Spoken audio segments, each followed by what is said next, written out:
राज्याच्या मंत्रिमंडळ स्तरात सोलापूर जिल्ह्यातील कोणत्याच मंत्र्याची वर्णी मंत्रिपदावर लागली नाही। 5 टर्म 4 टर्म आमदारकी अनुभवलेले नेतृत्व असताना देखील कोणाचीच वर्णी का लागली नाही।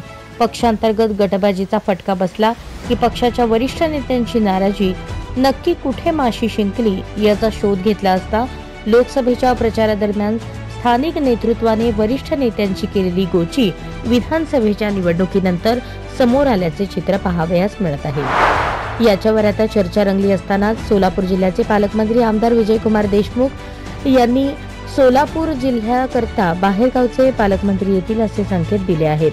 थोडक्यात काय तर स्थानिक आमदारांना सोलापूर जिल्ह्याचे पालकत्व मिळणार नाही हे आता नक्की। पण प्रश्न उरतो हा की स्थानिक आमदारांना पालकत्व मिळाले असते तर शहराच्या विकासाची गती मंदावेल, धोरणात्मक निर्णय घेताना विलंब होईल अशा एक ना अनेक प्रश्नांची चर्चा चालू असतानाच आमदार विजयकुमार देशमुख यांनी मात्र पक्षश्रेष्ठींच्या निर्णयाचा आदर करण्याचा निर्णय घेणार असल्याचे सांगितले। शिवाय सोलापूर जिल्ह्याकरता नवे पालकमंत्री आले तरी शहराच्या विकासाची गती मंदावणार नाही।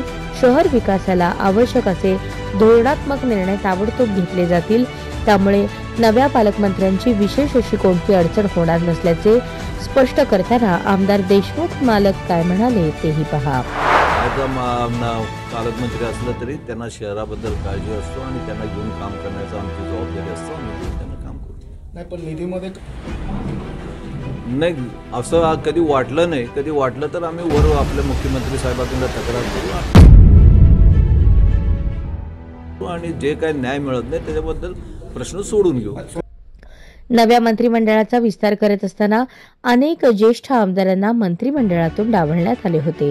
ज्येष्ठ आणि अनुभवी आमदारांना का डावलण्यात आले असा सवाल उपस्थित केल्यानंतर मुख्यमंत्री देवेंद्र फडणवीस यांनी 2.5 वर्षानंतर पुन्हा एकदा मंत्रिमंडळाचा विस्तार केला जाईल तेव्हा अशा सर्वांना संधी मिळेल असे स्पष्ट केले। तेव्हा 2.5 वर्षानंतर तरी स्थानिक आमदारांना सोलापूर जिल्ह्याचे पालकत्व मिळेल का असा प्रश्न विचारला असता आमदार देशमुख काय म्हणाले ते पहा। मागणी आहे की आपला जिल्ह्याचा पालकमंत्री असावा असं प्रत्येक जिल्ह्याला वाटतंय, पण आज जवळपास 13 ते 16 जिल्ह्याला पालकमंत्री नाही आहे। काही अडीअडचणमुळे आपण बघतोय या महायुतीचं सरकार आहे, त्यामुळे सगळ्याला घेऊन जाण्यामध्ये प्रत्येक जिल्ह्याला आपण न्याय देऊ शकत नाही। त्याप्रमाणे आपल्या जिल्ह्याला न्याय मिळालं नसेल तरी येणाऱ्या कालावधीमध्ये न्याय देत नाही। 2.5 वर्ष हे ते मला माहीत नाही, पण मला असं वाटतं की जिल्ह्याला कधी ना कधी न्याय मिळेल। मुख्यमंत्री येणाऱ्या महानगरपालिकेमध्ये पक्षश्रेष्ठींच्या निर्णयाला सकारात्मक प्रतिसाद देत संघटन बांधणी करून पक्षवाढीसाठी जो आमदार प्रामाणिक प्रयत्न करेल तोच 2.5 वर्षानंतर त्यालाच जिल्ह्याचे पालकत्व मिळेल असे संकेत सूत्रांकडून वर्तवले जात आहे हे मात्र नक्की।